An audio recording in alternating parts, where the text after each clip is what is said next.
بسم اللہ الرحمن الرحیم۔ السلام علیکم معزز سامعین، آپ دیکھ رہے ہیں سیدہ وائس چینل اور میں ہوں آپ کی دوست سیدہ۔ میں امید کرتی ہوں میرے دیکھنے سننے والے اپنے اپنے گھروں میں آباد و شاد ہوں گے۔ جب ملک الموت حضرت موسیٰ علیہ السلام کے پاس آئے تو حضرت موسیٰ علیہ السلام نے پوچھا، اے ملک الموت، کیا تو میری زیارت کو آیا ہے یا میری روح قبض کرنے؟ ملک الموت بولے، روح قبض کرنے آیا ہوں۔ حضرت موسیٰ علیہ السلام نے فرمایا، تو کس راہ سے میری روح قبض کرے گا؟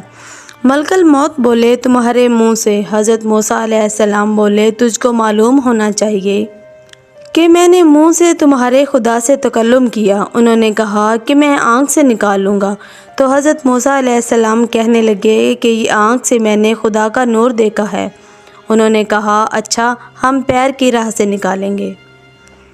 حضرت موسیٰ علیہ السلام نے کہا کہ میں پیر سے چل کر کوہ طور پر گیا۔ پھر ملک الموت نے کہا کہ میں خدا کے حکم سے تیری روح قبض کروں گا۔ حضرت موسیٰ علیہ السلام بہت غصے میں آئے اور کہا، اے عزرائیل، کتنے ہزار کام میں نے خدا سے بلا واسطہ کیے، کوئی بیچ میں واسطہ نہ تھا۔ میں اب اس کی عزت کی قسم ہے جلدی جان دینا پسند نہ کروں گا۔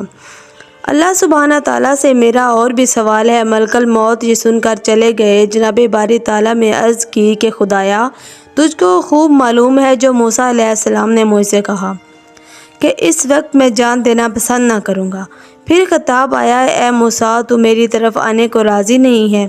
وہ فوراً بول اٹھے، اے پروردگار، میں تیرے پاس آنے کو راضی ہوں، مگر میں ایک بار تیرے دیدار کی تمنا رکھتا ہوں کہ میں کوہ طور پہ جا کر مناجات اور تیرا شکر ادا کروں اور وہی تیرا کلام سنوں۔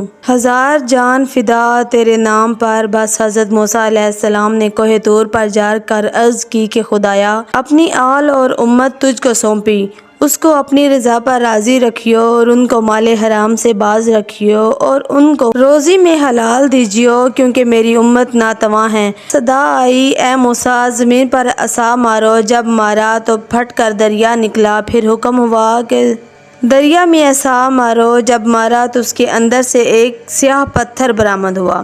پھر حکم ہوا کہ اس پتھر پر عصا مارو۔ جب مارا تو پتھر دو ٹکڑے ہو گیا۔ اس میں سے ایک کیڑا نکلا۔ وہ کیڑا منہ میں گھاس لے کر اللہ کا ذکر کرتا ہوا تسبیح کر رہا تھا۔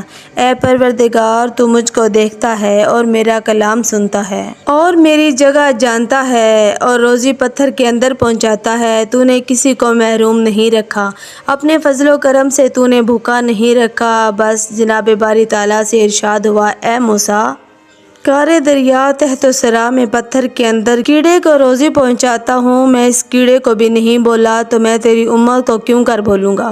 یہ سن کر حضرت موسیٰ علیہ السلام خوش ہو کر کوہ طور سے نیچے اتر آئے اور راستے میں کیا دیکھتے ہیں کہ کچھ آدمی ایک قبر کھود رہے ہیں۔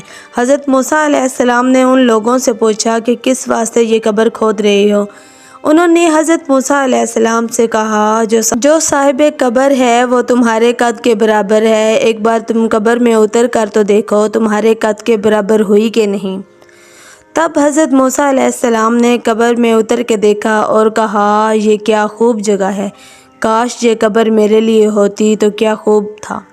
اسی وقت جبرائیل نے ایک سیب وہیں سے لا کر حضرت موسیٰ علیہ السلام کے سامنے رکھ دیا۔ انہوں نے اس کو سونگھا اور فوراً جاں بحق تسلیم ہو گئے۔